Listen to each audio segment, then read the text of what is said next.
Bismillahirrahmanirrahim. Assalamualaikum warahmatullahi wabarakatuh. Hai teman-teman, di sini saya akan menyelesaikan tugas mata kuliah saya, yaitu analisis instrumen.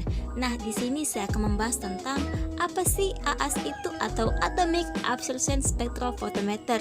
Nah, teman-teman dapat melihat gambarnya seperti yang saya tampilkan pada video ini. Baiklah, langsung saja. Apa sih spektrofotometri serapan atom itu? Ya, spektrofotometri serapan atom atau SSA merupakan metode analisis unsur secara kuantitatif yang pengukurannya berdasarkan penyerapan cahaya dengan panjang gelombang tertentu oleh atom logam dalam keadaan bebas. Nah, di sini ada gambar dari alat spektrofotometri serapan atom. Baiklah, saya akan jelaskan sedikit bagaimana cara kerja dari alat ini. Pertama, sampel masuk ke saluran. Selanjutnya, dalam nebulizer, sampel diubah menjadi kabut asap atau aerosol. Lalu disemprotkan ke bagian burner menjadi atom netral dalam keadaan ground state. Selanjutnya, dipancarkan sinar dari sumber radiasi atau lampu katoda dengan panjang gelombang tertentu sesuai dengan logam yang dianalisis. Selanjutnya, atom-atom ground state menyerap radiasi dari sumber radiasi, maka atom tereksitasi dari keadaan dasar menjadi keadaan tereksitasi. Selanjutnya, sinar yang ditransmisikan dari penyerapan oleh atom akan melalui monokromator. Dan detektor dalam AAS berfungsi untuk mengubah sinar yang ditransmisikan atau sama dengan sinyal listrik, dan sinyal listrik yang keluar dari detektor diterima oleh komputer yang dapat ditampilkan sebagai absorbansi. Selanjutnya, fungsi alat spektrofotometri serapan atom. Yang pertama, berfungsi untuk menentukan kadar konsentrasi dari unsur metalik untuk kepentingan medis dalam pemeliharaan kesehatan seperti kalsium, magnesium, tembaga, seng, dan besi. Yang kedua, selain itu, spektrofotometri serapan atom juga dapat digunakan untuk menentukan apakah obat-obatan terapeutik tingkat seperti litium telah dicapai dalam darah dan juga dapat mendeteksi kuantitatif kadar racun pada logam. Selanjutnya, komponen dan fungsi masing-masing alat spektrofotometri serapan atom. Nah, teman-teman dapat melihat gambarnya seperti yang saya tampilkan di video ini. Dan ada pun beberapa bagian penting instrumentasi AAS. Yang pertama, lampu katoda. Yang kedua, tabung gas. Yang ketiga, ducting. Yang keempat, kompresor. Yang kelima, burner. Yang keenam, sumber atomisasi. Yang ketujuh, buangan pada AAS. Yang kedelapan, monokromator. Yang kesembilan, detektor. Dan yang kesepuluh, sistem pengolahan. Baiklah, yang pertama, lampu katoda. Lampu katoda berfungsi sebagai sumber cahaya untuk memberikan energi sehingga unsur logam yang akan diuji akan mudah tereksitasi. Dan lampu katoda terbagi menjadi dua macam, yaitu lampu katoda monologam digunakan untuk mengukur satu unsur. Yang kedua, lampu katoda multilogam digunakan untuk pengukuran beberapa logam sekaligus. Yang kedua, tabung gas. Tabung gas berisi gas asetilen dengan kisaran suhu kurang lebih 20.000. Dan ada juga tabung gas yang berisi gas nitrogen oksida dengan kisaran suhu kurang lebih 30.000. Yang ketiga, ducting. Ducting merupakan bagian cerobong asap untuk menyedot asap atau sisa pembakaran pada spektrofotometer serapan atom yang langsung dihubungkan pada cerobong asap bagian luar pada atap bangunan agar asap yang dihasilkan oleh spektrofotometri serapan atom tidak berbahaya bagi lingkungan sekitar. Yang keempat, kompresor. Kompresor berfungsi untuk mensuplai kebutuhan udara pada waktu pembakaran atom.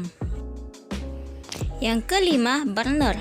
Burner berfungsi sebagai tempat pencampuran gas asetilen dan aquabides agar tercampur merata dan dapat terbakar pada pemantik api. Yang keenam, sumber atomisasi. Sumber atomisasi dibagi menjadi dua, yaitu sistem nyala dan sistem tanpa nyala. Yang ketujuh, buangan pada spektrofotometri serapan atom, yaitu disimpan di dalam regen dan diletakkan terpisah pada spektrofotometri serapan atom. Yang kedelapan, monokromator. Monokromator berfungsi untuk memisahkan radiasi yang tidak diperlukan dari spektrum radiasi lain yang dihasilkan oleh lampu katoda. Yang kesembilan, detektor. Detektor berfungsi untuk mengubah energi cahaya menjadi energi listrik yang memberikan suatu isyarat listrik berhubungan dengan daya radiasi yang diserap oleh permukaan yang peka. Yang ke-10, sistem pengolah. Sistem pengolah berfungsi untuk mengolah kuat arus dari detektor menjadi besaran daya serap atom. Selanjutnya, kelebihan spektrofotometer serapan atom. Yang pertama, menganalisis konsentrasi logam berat dalam sampel secara akurat karena konsentrasi yang terbaca pada alat spektrofotometer serapan atom berdasarkan banyaknya sinar yang diserap dan berbanding lurus dengan kadar zat. Yang kedua, menganalisis sampel sampai pada kadar rendah atau 0%, sedangkan pada metode lain seperti volumetrik hanya dapat menganalisis pada kadar yang tinggi atau persen. Yang ketiga, analisis sampel dapat berlangsung lebih cepat. Selanjutnya, kekurangan spektrofotometer serapan atom. Yang pertama, hanya dapat menganalisis logam berat dalam bentuk atom-atom. Spektrofotometer serapan atom menganalisis logam berat dari atom-atom karena tidak berwarna. Yang kedua, sampel yang dianalisis harus dalam suasana asam, sehingga semua sampel yang akan dianalisis harus dibuat dalam suasana asam dengan pH antara 2 sampai 3. Yang ketiga, biaya operasional lebih tinggi dan harga peralatan yang mahal. Nah, selanjutnya cara kerja spektrofotometri serapan atom, yaitu berdasarkan atas penguapan larutan sampel, kemudian logam yang terkandung di dalamnya diubah menjadi atom bebas. Nah, atom tersebut akan mengabsorpsi radiasi dari sumber cahaya yang dipancarkan dari lampu katoda yang mengandung unsur yang akan ditentukan. Banyaknya penyerapan radiasi kemudian diukur pada panjang gelombang tertentu menurut jenis logamnya. Selanjutnya, prinsip kerja spektrofotometer serapan atom.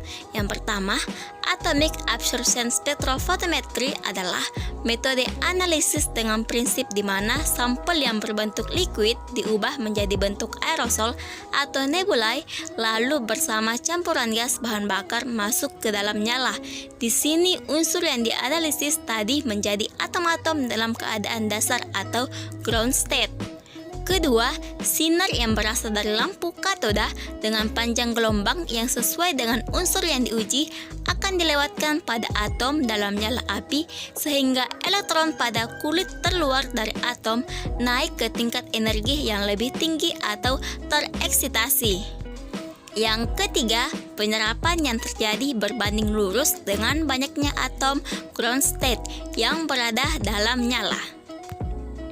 Selanjutnya, yang keempat, sinar yang tidak diserap oleh atom akan diteruskan dan dipancarkan pada detektor, kemudian diubah menjadi sinyal yang terukur. Yang kelima, sinar yang diserap disebut absorbansi dan sinar yang diteruskan disebut emisi. Yang keenam, hubungan antara absorbansi dengan konsentrasi diturunkan dari hukum Lambert-Beard yang menjadi dasar dalam analisis kuantitatif secara spektrofotometer serapan atom. Yang ketujuh, hubungan tersebut dirumuskan dalam persamaan sebagai berikut. Yang pertama, hukum Lambert, yaitu bila suatu sumber sinar monokromatik melewati medium transparan, maka intensitas sinar yang diteruskan berkurang dengan bertambahnya ketebalan medium yang mengabsorpsi. Yang kedua, hukum Bird, yaitu intensitas sinar yang diteruskan berkurang secara eksponensial dengan bertambahnya konsentrasi spesies yang menyerap sinar tersebut.